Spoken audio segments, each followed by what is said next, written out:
Welcome to JK Tells a Story, where real-life dramas unfold. Sit back and enjoy today's tale. Michael Thompson and Catherine Williams first met at a church event in Denver, where they both lived. They discovered they loved doing the same things. Hiking in the Rockies, movies, professional sports, running, volleyball, and social gatherings. Everyone said they were perfect for each other. They became a couple during a volleyball tournament at the Denver Recreation Center. Michael's friend David Sean was supposed to be Catherine's mixed doubles partner, but something came up that prevented him from playing. He quickly called both Catherine and Michael, explained he couldn't make it, and suggested they team up for the tournament. They agreed and got together for a couple of short practice sessions before the tournament. Catherine was fearless, diving hard for every ball and providing excellent sets. Michael was tall and strong, delivering powerful spikes. They complemented each other perfectly on the court. They won the tournament and celebrated with the other teams at a local sports bar afterward. Catherine was very affectionate, touching his arm often and showing clear interest in him. Michael was captivated by her beauty, and the frequent contact excited him. That evening, they reached her apartment in the Capitol Hill neighborhood. She kicked off her shoes and settled onto the sofa. He sat down next to her. "Wow, what an incredible day," Catherine sighed. "This tournament meant a lot to me." "Me too," Michael replied. "When David said he couldn't play, I thought we'd be out of luck. When he introduced us, I thought you were attractive, but figured we'd probably get knocked out early." "Well, that's not what happened," Catherine said with a smile. "No kidding. Watching you play, you're like a volleyball goddess." "Do you really think that about me?" "Something like that," she said softly. "This whole celebration and the rush of winning has my thoughts all over the place. I really enjoyed today." He turned to her and gently kissed her forehead. "I couldn't have imagined how good today would be. It's not realistic to expect that when a friend asks you to play your favorite sport with someone so attractive that it takes your breath away, and then discover she's not just beautiful but incredibly talented too." "Yes, it was a good day," she agreed. "Do I still take your breath away?" She moved closer until her face was inches from his and looked into his eyes. "How do you feel when I do this?" she asked quietly. "Does this help?" "It helps me feel dizzy in the best way," he managed to say. She leaned even closer and whispered, "This affects me too." "What do you mean?" Michael asked. "It makes my heart race," Catherine said softly. "It makes me focus on how you make me feel rather than just your volleyball skills." "You know I have other skills besides volleyball," he said with a smile. "I'm not really thinking about skills right now," she replied. He leaned toward her and pressed his lips to hers. He felt the softness of her lips as they parted slightly. After a moment, he pulled away and simply looked at her beautiful face. "You're smiling. What are you looking at?" she asked, her eyes sparkling. "I'm amazed at how perfectly formed your lips are, how gracefully your eyelashes frame your incredible eyes, how attractive your nose is. Those 3 little freckles under your right eye. You're perfect, Catherine. This is all just overwhelming," she whispered. For the next few minutes, not a word was spoken. A tear appeared on her cheek, leaving a glistening trail as it flowed down. Then her face moved closer to his, her lips met his, and they shared a deeper connection. "I really want to see what else we can discover together," she said softly. "Come with me." She took his hand and led him to her bedroom, where they spent the night getting to know each other in ways that deepened their connection far beyond volleyball. Life evolved beautifully over the next year. After more than a year of dating, they chose a wedding venue in Napa Valley, and after about 2 years of courtship, they exchanged vows to become one life, one love, forsaking all others. They both treasured their intimate moments together, though Michael sometimes felt like he had trouble keeping up with Catherine's energy. They bought an old house in a great Denver neighborhood and within a few weeks had made every room their own. On a clear, starlit night, they even celebrated their love in the backyard. They were an attractive couple. Michael had once been offered a modeling contract, and Catherine had the face of a magazine cover model. She was well-proportioned and had a healthy, athletic build on her 5 feet 8 inches frame. They were both athletically built and kept in excellent shape. They made good money. Catherine worked in the technical equipment department at a growing tech company, and Michael worked in software development at a different company. They had plenty of fun together. His hobbies included mountain biking and photography. Her interests included cooking, keeping up with pop culture, and maintaining her fitness. Catherine loved pop culture trivia and enjoyed showing off her exceptional cooking skills to friends and family. Their friends and family couldn't imagine a more perfectly matched couple. They did everything together and seemed to agree on almost everything, even politics. In an era when political differences often divided couples, they both shared conservative values and agreed on candidates and local ballot measures. Whenever they had any disagreement on any topic, no matter how personal, they would immediately discuss it fully, even in front of others, then come to an agreement and make up. Sometimes they'd excuse themselves to handle their reconciliation privately. When this happened, their friends would simply shake their heads, smile, and say to each other, "Yeah, they really are perfect for each other." They were both excellent at their jobs and respected members of their teams. Michael's work in software development occasionally intersected with Catherine's technical equipment work when she encountered programming challenges. One evening, Catherine was having problems with a new software package her company had commissioned for their business operations. It was in beta testing, and she was trying out different features. Michael heard her expressing frustration in their home office and went to see what was happening. When she explained the problem, he looked at what was occurring and identified what needed to be adjusted. Since he understood the underlying programming principles, he was able to suggest a workaround that significantly improved the software's performance for her company's specific needs. Catherine thanked him both verbally and affectionately when he explained the solution. Her work went much faster, and the program worked better for everyone in the company. She credited the improvement to her own troubleshooting efforts when her company praised the enhanced performance. Michael didn't mind that she received the recognition. He was happy to help her succeed, and it wasn't his company's software anyway. They both wanted to live well and manage their finances so they could enjoy good vacations, move into a better house, and have nicer cars. Occasionally, Catherine would be involved in a project that resulted in a major sale for her company, and she would receive a large bonus, sometimes in the 6-figure range, for her participation. When this happened, they would assess market trends and their resources and buy a home, usually a fixer-upper that they would renovate and then rent out. After 7 years of marriage, they owned 3 houses and a condominium. Michael was their renovation specialist and rent collector. He enjoyed solving these problems and making small upgrades like installing electronic keypad locks, security cameras, sprinkler systems, and fixing Wi-Fi issues. Since he had a day job, these activities took up some of his free time. When such projects occupied his time, Catherine usually just worked more at her company. One Saturday, shortly after their 9th anniversary, he planned to work on the irrigation system at one of the rental properties. Catherine felt she was lacking personal attention, so she took matters into her own hands. "Michael, honey, before you head out to work on those water pipes, I need help with a problem here," she called from upstairs. "Is there a leak?" He called back from the garage, about to head to his truck.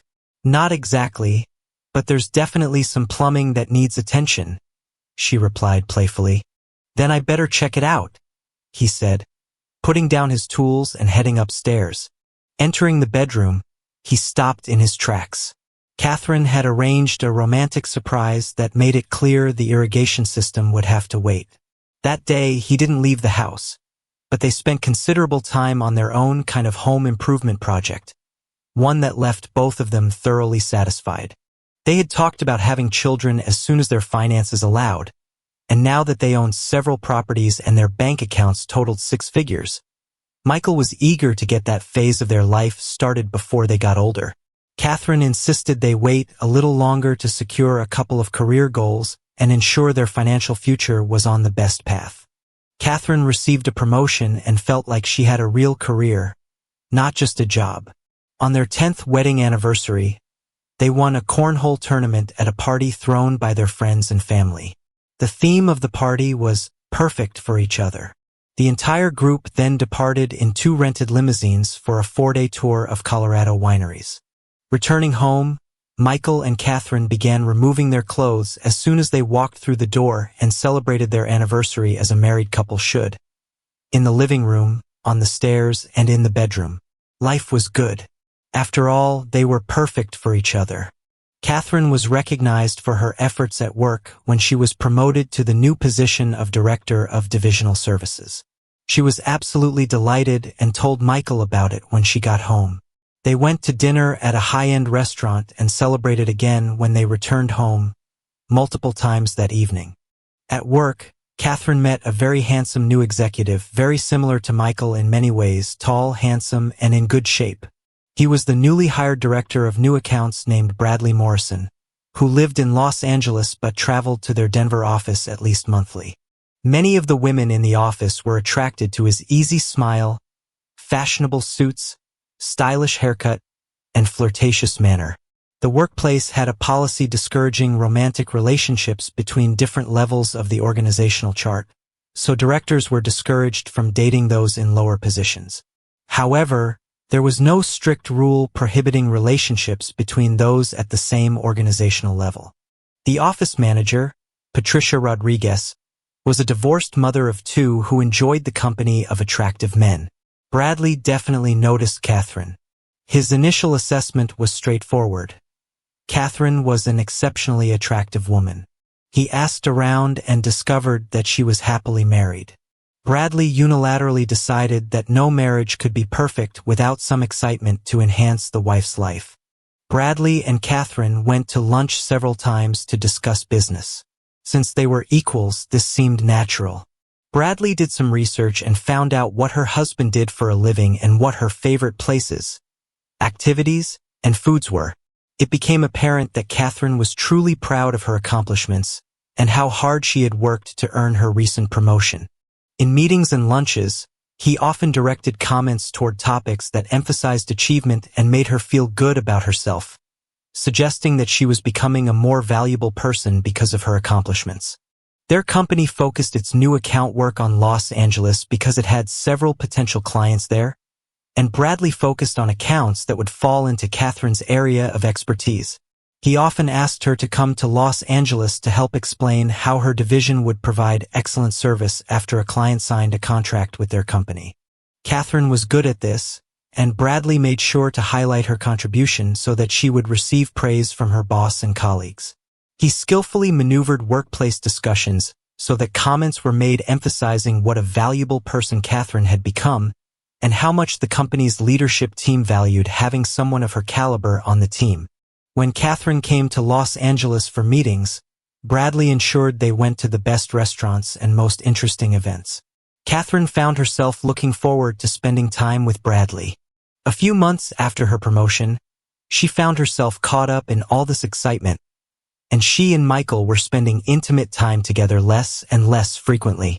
Michael initiated a couple of discussions about their relationship, which usually resulted in Catherine complaining about work stress. To make amends, Catherine planned to surprise Michael for their anniversary. She booked tickets for a September trip to Italy, where he had always wanted to go. She told him about it in May, and they celebrated by spending the day either in bed or looking at places to visit during the trip.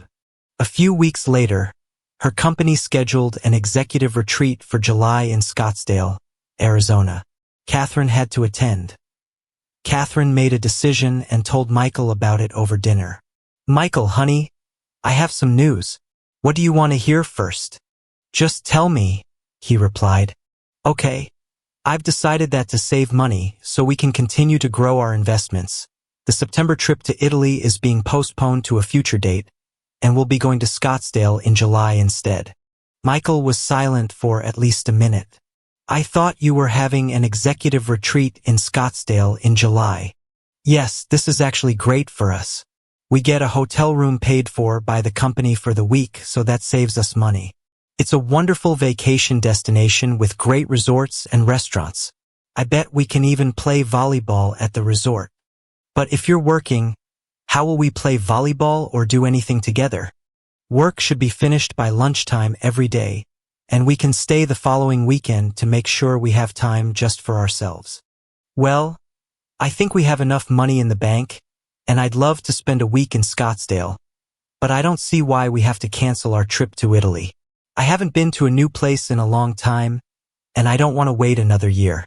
I also don't think we'll ever have too much money in the bank, but that's beside the point. I've already canceled the tickets for September. We'll just have to plan this again sometime in the future. Now we can plan some fun things for Scottsdale.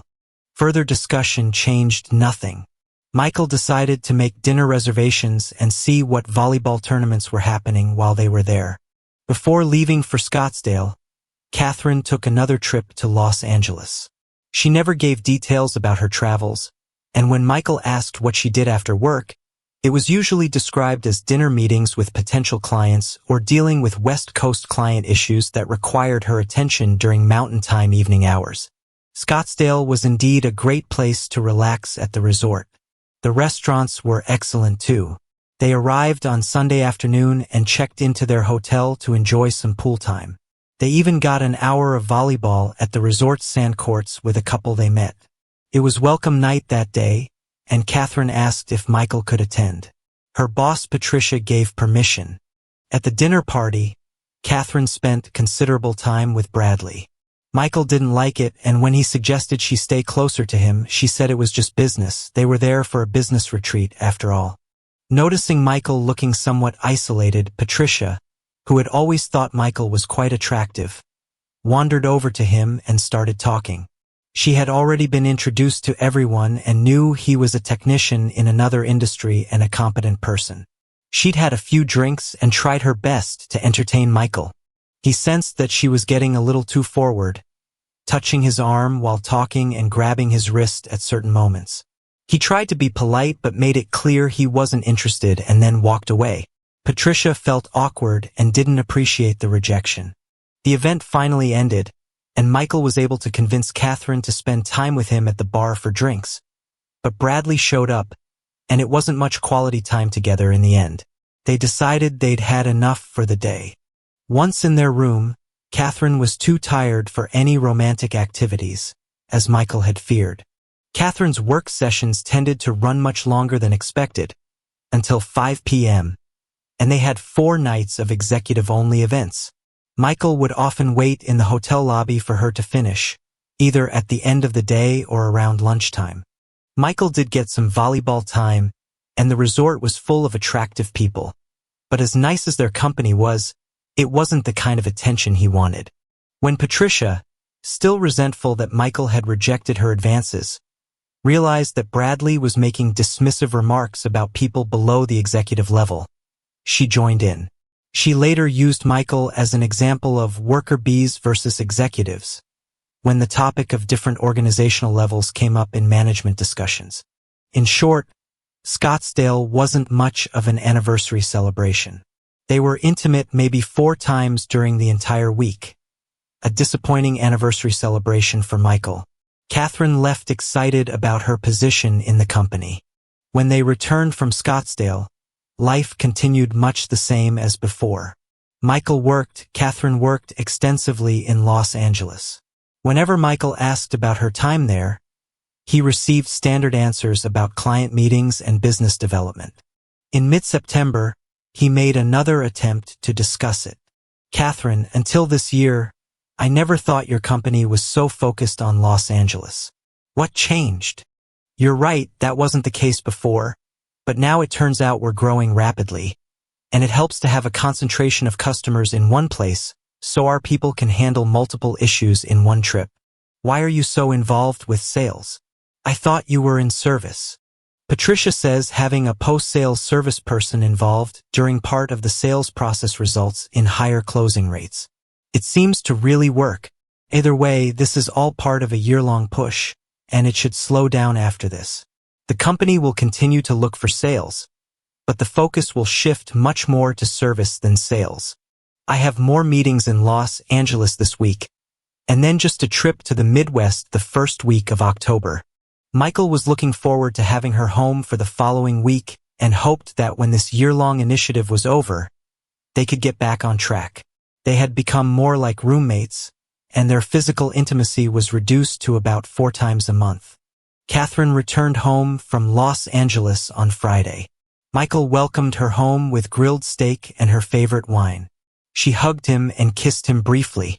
A little later, she poured herself a second glass of wine and said, "Thank you for preparing this wonderful meal. It's like a little celebration. I'm just happy you'll be home for the next week. I hope we can relax a little." "The real relaxation will be brief," she replied. "I need to return to Los Angeles on Saturday evening, tomorrow. I thought you'd be home next week. What happened to the weekend?" Michael was clearly upset. "I'm really sorry this is how it worked out," she said matter-of-factly. Michael stood up and silently began clearing the dishes. She sat watching him move around the kitchen and dining room, sipping her wine. They barely spoke while he cleaned. Since he was cleaning and didn't feel like the evening was going to be enjoyable, he moved into the laundry room and started a load of laundry. "Do you have anything I can wash before you leave?" he called out. "No, that's not necessary. Everything's clean," Catherine replied. "You just returned. It's usually expensive to do laundry at hotels. Does your company pay for that?" "No, I did it at Bradley's apartment." "What? Why?" "That's where I stayed the last couple of times in Los Angeles." Michael looked at her silently, his mind processing this information. It didn't make sense. "Were you trying to save money or something? Why did you stay with him?" "No, this wasn't a cost-saving measure. Look, I think there needs to be some change in our lives, in my life. In a very short time, I'll be approaching 40. When I look through the photo album of my life, I want to see certain things. If my life stays the way it is, these things will simply never happen." The last few meetings in Los Angeles brought all this into focus. Now I'm an executive director. I work with top managers and interact with them regularly. I am a director now, and I've been working with another director in our company for several months. After work, we can go to theater productions, visit art museums, dine at exclusive restaurants, and do elegant, sophisticated things. He's always dressed in impeccable tailored suits and treats me with respect and admiration. These are the experiences I want for the rest of my life. Michael, you're a good guy, and we had great times and did fun things, but I just can't see someone like you in the picture I want for the rest of my life. You'll always be a good guy, a good-looking guy who's content to be a service provider, the guy who installs door locks and maintains sprinkler systems. You'll never become a leader that people follow. You'll never be what I want now, what I truly deserve and need. You and I are just different people. But we talked about children and our future together, Michael said. I don't think this lifestyle has time for children. It won't happen. Did you sleep with that guy in Los Angeles? This is not a question you have the right to ask me. Why not? I'm your husband, the person you married and said you loved. First, this is my body. I'll be with whoever I want. Second, I think I probably never really loved you or shouldn't have. You just need to understand that it was a mistake and be mature about it. Third, I'm filing for divorce. And don't call me baby anymore. I don't think that's appropriate for someone who isn't your wife. We will no longer share the same bed. Michael was completely stunned. Various thoughts were spinning in his head. Should he confront Bradley? Try to reason with Catherine? Pack his bags and leave? What had he done so wrong that she felt the need to look elsewhere? Was he actually a lower-class person compared to Catherine or this other guy? Let me try to understand the situation. You're going to divorce me because you'd rather be with another man who's better than me, right? Yeah, I think that's a fair summary. When you were first promoted, you didn't feel this way. We celebrated and talked about how this could change our schedules for children. Since then, I realized we are just different people. But you always told me we were perfect for each other. Why not now? After spending all this time with a director, did you get these ideas in your head? It's not just about him, his name is Bradley. Others see it too. What do other people say that implies I'm too low class to be around you? People you know and respect. Really? For example, who? Patricia and Nicole from finance and other directors at work. Seriously? I thought Patricia liked me. So your entire new group of executives thinks I'm some kind of inferior person? Please don't make this more difficult. Are you going to take the guest room? Or am I? It's really not appropriate for us to share a bed anymore. My God, Catherine. All this time in Los Angeles. We haven't been intimate since you've been involved with that other guy. Please, everything is over. At least you're absolutely right about that. I'll take the guest room. Michael headed down the hallway and gathered his things for the night. While Catherine was in Los Angeles, Michael was looking for a family lawyer. He met a very professional blonde with sharp eyes and a serious expression. When they sat down in her office, she asked, "How can I help you, Michael?" "Please call me Mike, and I'm comfortable with Andrea. I need help with a divorce." Mike laid out the situation, and Andrea asked about physical safety, his feelings about reconciliation, and then gave him a list of tasks to complete while she prepared the legal documents. He began taking the necessary steps to separate their finances and other legal relationships such as car ownership. Dividing the properties was complex, so he and Andrea worked out an offer that he thought was fair. Mike notified their circle of friends and relatives. This action prompted an angry call from Catherine in Los Angeles. "Who gave you the right to announce our divorce to our friends and relatives?" "You did, Catherine, when you said you were divorcing me, and that you'd rather spend the rest of your life with that guy in Los Angeles. I expected we would just mention it when it came up during family events, not make a big announcement. I didn't give you permission to word it like that. What's wrong with this wording?" Catherine read from the note she received from her sister. "Unfortunately, I have to announce that Catherine has decided to abandon her wedding vows and has taken a new lover from her company. We will not be able to attend social events or otherwise participate in our former relationship with you as a couple. Please respect the sensitivity of our situation and allow us to end our marriage as amicably as possible." What's wrong with all this? You wrote it like I was some fool who allowed herself to be seduced by some more powerful guy. I stand by that assessment, though it doesn't really matter now, does it? This has already been communicated to everyone. You wanted a divorce, and I wouldn't stay married to you regardless of how much I loved you a week ago, because as you pointed out, it's inappropriate to be with someone who's essentially admitted to infidelity. I've been tested for STDs and am awaiting the results.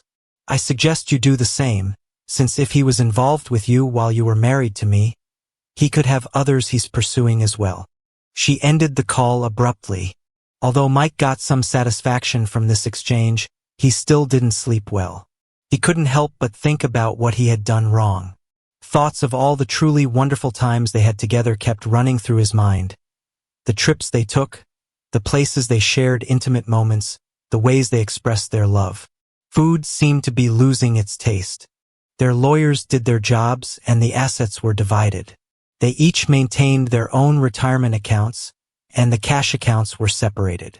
Credit cards were canceled and reissued to individual accounts. Michael didn't want to live in the house where they had been in love, so Catherine got the main residence since it was closer to the city center and better suited her new self-image. The documents were processed and recorded. He moved into an apartment. Since the two rental houses that remained were permanently rented, his apartment wasn't far from the condominium they once owned together. 2 months after Catherine announced the need for changes in her life, with the exception of legal matters, they no longer spoke. From time to time, they found themselves at the same church or social events.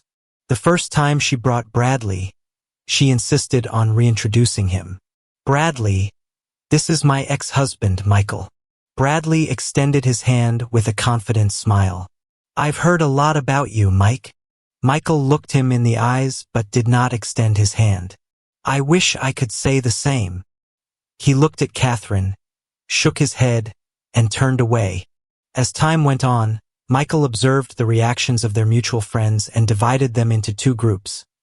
Those he could trust and those from whom he could expect that anything he said would likely get back to Catherine. Some people he decided would simply no longer be part of his close relationships. He could socialize with them in groups, but his feelings and inner thoughts must be kept private. Michael decided that the saying was true.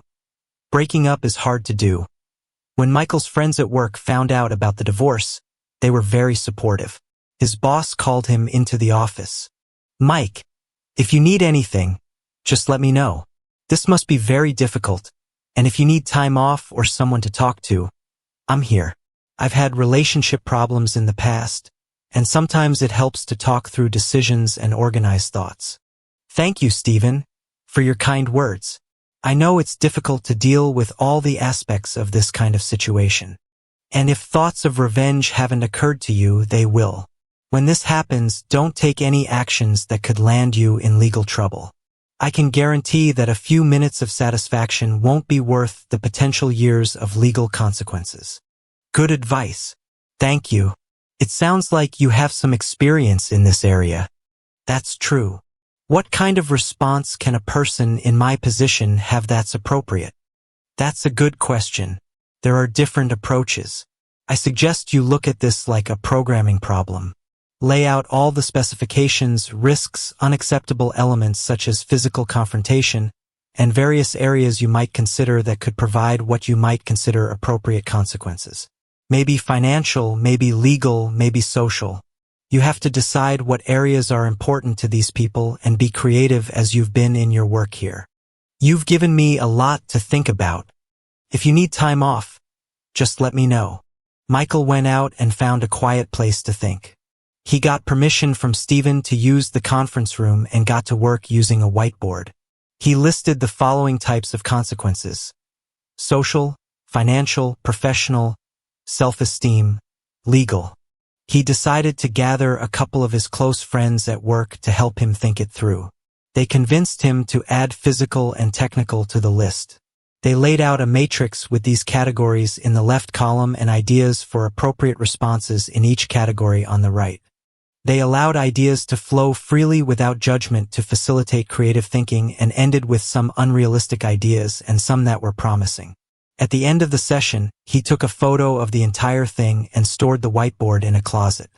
Stephen called him and said he hoped Michael would feel better and repeated his offer to help with whatever he needed, but requested that after today, he limit his use of company time and resources for personal matters to before lunch and after work.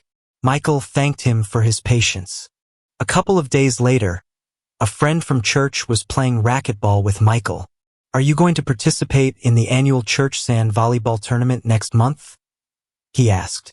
"Well, I hadn't thought about it," Michael replied. "My volleyball partner and I broke up." "I know, but it always puts you in a good mood, and I thought you might want to join a men's team or something." "Probably not this year." "Okay. I saw that Catherine registered and thought of you. Did she sign up?" "Yeah, mixed doubles." "What's the registration deadline?" "A week before the tournament." "Thanks for the reminder." After thinking about it all night, Michael took out the whiteboard. He drew a new line at the bottom and added sports competition to the first column. At lunchtime, he asked his workplace friends to spend lunch working on the matrix in the conference room. That same day, he made a few calls and headed across town for a drink with an old friend from his university days. The next day, Ryan, who was one of his workplace friends, walked into his office and closed the door. "Mike, how serious are you about getting appropriate consequences for Catherine and her situation?" "That's a good question." "Why?" "Because a lot of what we put into the matrix could be construed as just letting off steam, and some of it could be problematic. I have to admit that I wouldn't feel any remorse if they faced serious consequences for their actions, but I wouldn't take any action that would harm them physically. And at this point, I would never take Catherine back. I could never feel the same way or trust her to any degree." "Okay, this is good to know. But there are other areas where the consequences could be much greater than any of us might think. If you ever thought you might get back together with Catherine, you'd want to avoid certain actions. Never again will I enter into any relationship with her that involves trust, affection, or intimacy. I want to make it clear to her how much she lost by abandoning our marriage. I want her to deeply understand that discarding someone's love and trust has consequences. Love and trust are crucial to a full and enjoyable life, and she destroyed all of that for the man who loved her and gave her his heart. Okay, Mike, where did this come from? I have a few more things to think about, and then we might need some advice from Stephen or someone with legal experience. I'll get back to you. Michael continued down this path. Some days were better than others. He tried to focus on work and volleyball. He found a teammate and decided to participate in the tournament. At work, he erased the physical confrontation line from the matrix and directed his attention to new projects. He didn't hear anything else from Ryan and figured it was probably just a mental exercise to help him avoid making things worse. Stephen, his boss, did not comment further on the situation. The volleyball tournament was a major event. There were teams from neighboring states and other churches, since they were using it as an outreach program. Participants were invited who weren't affiliated with any church. It had grown significantly from the simple Sunday church event that Catherine and Michael had won 10 years ago. This year it started on Friday and continued until lunchtime on Sunday, followed by dinner after the awards ceremony. The church hosted a huge barbecue feast. Catherine and Bradley were quite a dynamic team and made it through the mixed doubles bracket. Of course, they made it to the final against Michael and his new partner, Samantha Parker.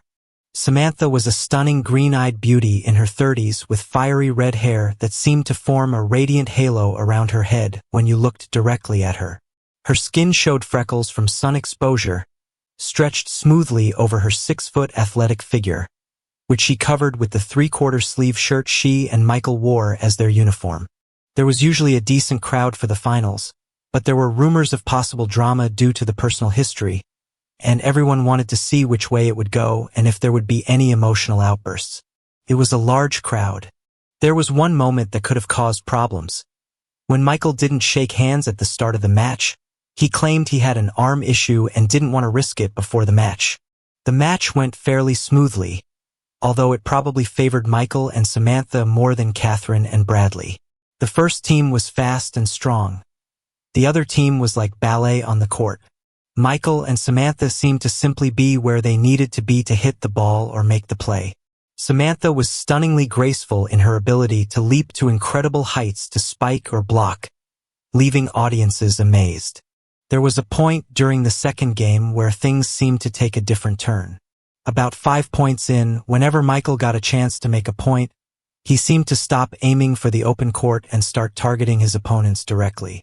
On one of these powerful spikes, he appeared to be about to hit the ball into the open court, but he adjusted his approach and sent the ball directly at his opponent. He hit Bradley square in the face, knocking him to the ground. The game was stopped for a few minutes to address Bradley's injury. After that, there were no more attacks aimed at opponents. The match ended fairly quickly in straight sets, 21-14, 21-10. A decisive victory for Michael and Samantha. After the match, the teams met at the net to shake hands. Michael extended his hand, and Catherine said, "What about your arm injury?" "It's fine now," Michael replied. Then he said loudly enough for others to hear, "Good game," and quietly enough so that only she could hear, he added, "You played like the losers you are." Catherine violently pulled her arm from his grasp and took a swing at him, but he dodged as gracefully as he had moved across the court throughout the match. She glared at him, looking around to see if anyone else had heard the comment. No one was close enough. Many spectators felt that Catherine was being a poor sport, and her attempt to hit him after losing made her look even worse. Everything went smoothly at the awards ceremony. Catherine was somewhat irritated when she learned that for the first time, the small engraved plaque on the perpetual trophy would include not only the names of the winners, but also their opponents and the final score. At the afternoon feast, David approached Samantha. "I can't shake the feeling that you seem familiar. Have we met before?" "I don't think so," Samantha replied, "but I get comments like that from time to time." Samantha and I were friends in college, Michael explained. We played volleyball together, but she was always better than me. She made it to the collegiate national championships and later played professionally in indoor volleyball leagues. She was featured in several sports magazines during her playing career. That's probably why she seems familiar. Ah, that makes sense, David admitted. Later that evening, after Michael took Samantha home, she invited him in for a nightcap. Once she had changed into more comfortable clothes and they were settled on the couch, she said, "I know this started out as you needing a tournament partner, but throughout all our practice sessions and today's competition, I really enjoyed spending time with you again." She leaned over and kissed him. It was a long, meaningful kiss that ended with her pulling back slightly to look into his eyes. When he opened his eyes, he saw her lips, noticed their soft curves and slightly parted position. His gaze traced down the graceful lines of her jaw and neck. The pattern of her freckles was a beautiful complement to her very feminine features. This captivated him for a moment before he looked into her eyes again. Moisture was beginning to form, causing the green to sparkle in the soft lighting. He had been so focused on the tournament that he had forgotten how beautiful she was. "Samantha, I would really like to explore a relationship with you, but not right now. I came to you for volleyball partnership, but I can't deny that I'm interested in more. However, right now it feels too much like a reaction to my recent experiences, and you deserve better than to be someone's rebound. I'd like us to go on actual dates and get to know who we are now. This is more than fair. I actually really appreciate this perspective. I don't want to be anyone's substitute." They finished their drinks and agreed on a date in 3 weeks. He left with a gentle kiss goodnight. The divorce was finalized, and Catherine and Michael were now living separately in every legal sense. They were aware of some major events in each other's lives because they lived in the same part of Denver, had mutual friends, and attended the same church. Back at work, Ryan asked Michael how he was feeling and if he was ready to abandon his consequence matrix. Michael thought and said, "I still feel that I haven't processed 10 years of lies and 10 years of love that was of so little value that it could be thrown away like old clothes when something new came along. Okay, but this could have long-term consequences." "How's that?" "This can affect more than just the immediate situation."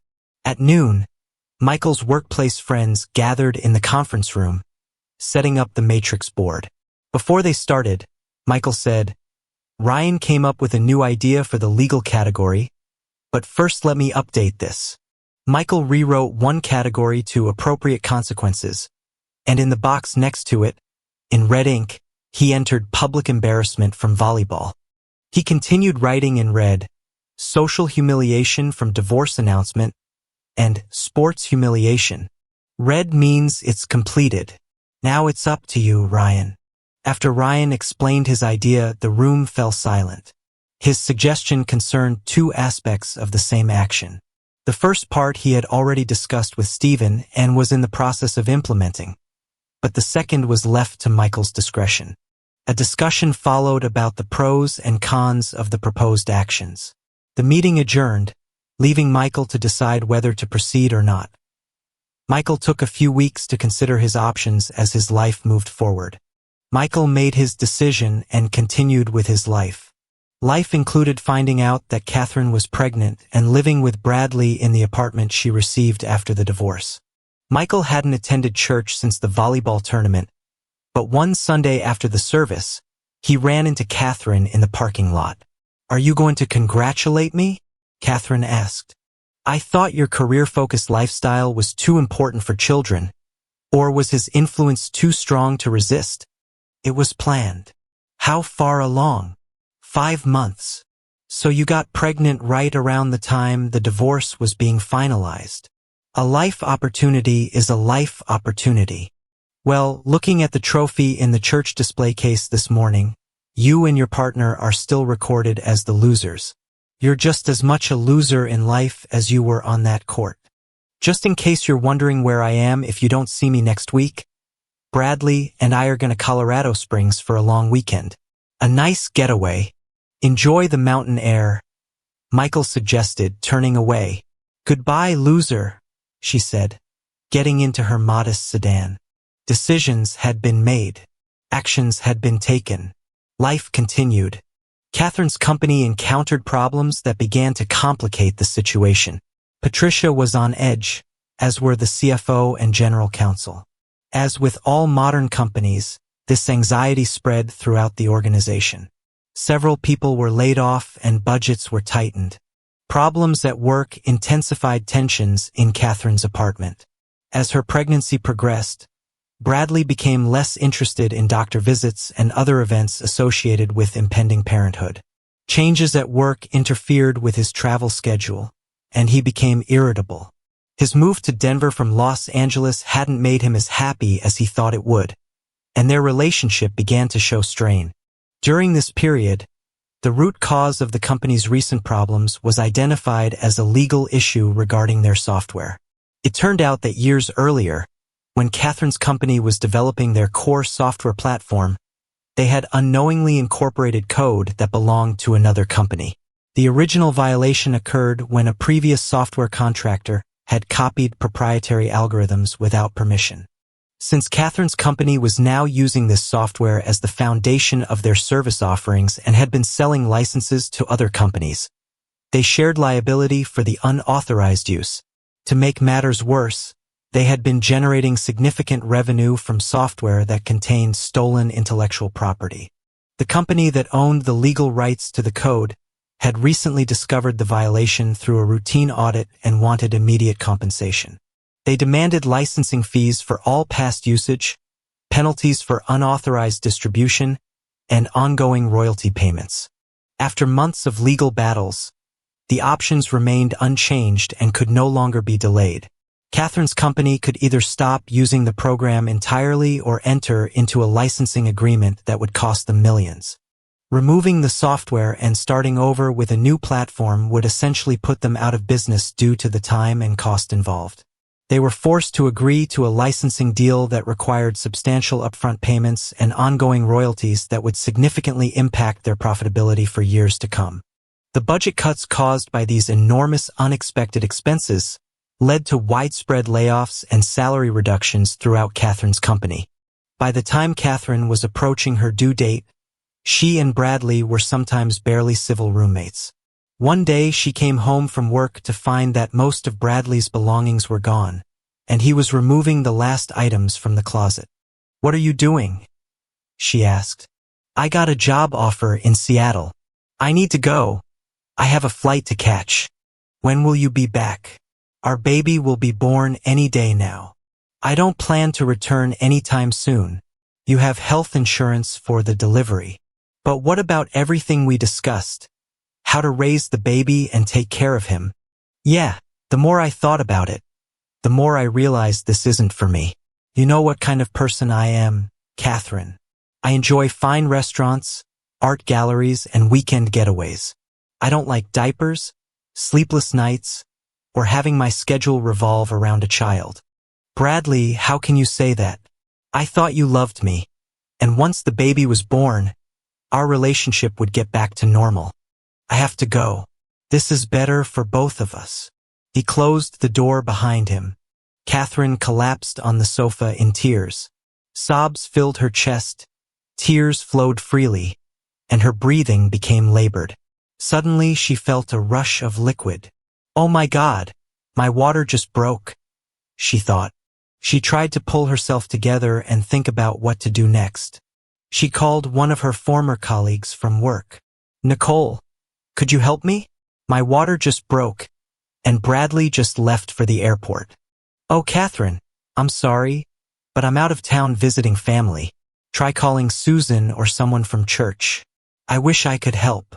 Nicole's phone went dead. Catherine called 2 other women. Susan's phone went to voicemail.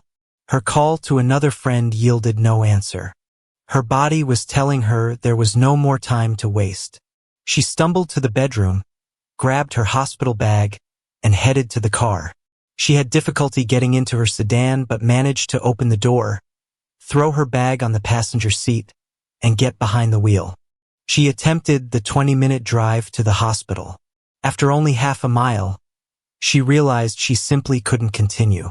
She began having contractions that made driving too difficult and dangerous. It occurred to her that there was someone else she knew who lived very close to her apartment and could get there very quickly. Catherine found the number on her phone and pressed the screen to dial. "Hello? Is this Michael?" "Yes, Catherine. I was just settling in for the evening. What do you need? And why are you calling me?" She didn't want to argue or explain the whole situation. If she had gotten to the point where she needed help, she didn't want him to refuse. She thought he would respond to a simple plea for immediate assistance, and once there, help her get to the hospital. "I'm in my car on the street in front of the Highland Point Apartments on Cherry Creek Drive. Please come right now. It's an emergency. I suppose I can come take a look. You're very close, so I'll be there in a few minutes. Thank you." She ended the call. Another wave of contractions washed over Catherine. She left the headlights on, turned on her hazard lights, and winced as another contraction hit. Michael arrived about 3 minutes later and stopped at the curb right in front of her car. Her headlights illuminated a bright yellow Audi R8. Michael got out and walked over to her car. She rolled down the window. Fortunately, she wasn't experiencing contractions at that moment. "Thank you for coming. Car trouble?" "No, my water broke. The baby is coming right now, and I need your help to get to the hospital." "Where's Bradley?" "He just left for the airport. While you were going into labor, just call him back. He won't return. He broke up with me and moved to Seattle. He doesn't want a child." She started crying again. "I'm sorry to hear that. Let me call an ambulance. Can you take me there? I don't want to wait. I'd rather not risk it in my new car. And honestly, an ambulance is the safest option for you and the baby. Where did you get this car? It looks expensive." It turns out that some software work I did a while back has been generating ongoing revenue. When companies use certain programming solutions, there are often intellectual property considerations that result in licensing fees. I've been receiving payments for work I did that became part of a larger software ecosystem. Another wave of contractions hit Catherine. "Let me call for help." He took out his phone and dialed. "Yes, operator? There is a pregnant woman in labor directly in front of the Highland Point Apartments on Cherry Creek Drive. Please send an ambulance immediately. Her water has broken, and she's experiencing contractions. If you need more information, you can call this number back." He put his phone away. "The ambulance should be here soon. I need to go. I have plans this evening." Another painful wave hit Catherine. Michael turned away and walked to his car. "Michael, could you stay until the ambulance gets here? The paramedics will take much better care of you than I could," Michael said, opening his car door. He paused, looked back, and said, "I hope everything goes well with the delivery. Take care of yourself." He got into the car and drove away as the ambulance sirens grew closer in the distance. Michael was sitting in a coffee shop in downtown Denver when he noticed a familiar figure through the window. Catherine was pushing a stroller, looking tired but managing. She was dressed in simple, practical clothes, a far cry from the executive image she had once cultivated. Through mutual acquaintances, he had heard that she was working part-time while caring for her son. The company layoffs had affected her position, but she had found new employment that offered flexible hours for single mothers. Bradley had never returned from Seattle. Michael watched for a moment, feeling neither satisfaction nor bitterness, just a sense that life had moved forward for both of them. He thought about Samantha, whom he had been dating for several months now, and their dinner plans that evening. He had learned to value genuine partnership over the illusion of perfection. As Catherine disappeared around the corner with her baby, Michael finished his coffee and headed home. Some chapters close so that new ones can begin, and he was content with the direction his life was taking. Thank you for your viewing. See you next time. If you enjoyed this, subscribe to JK Tells a Story for more tales.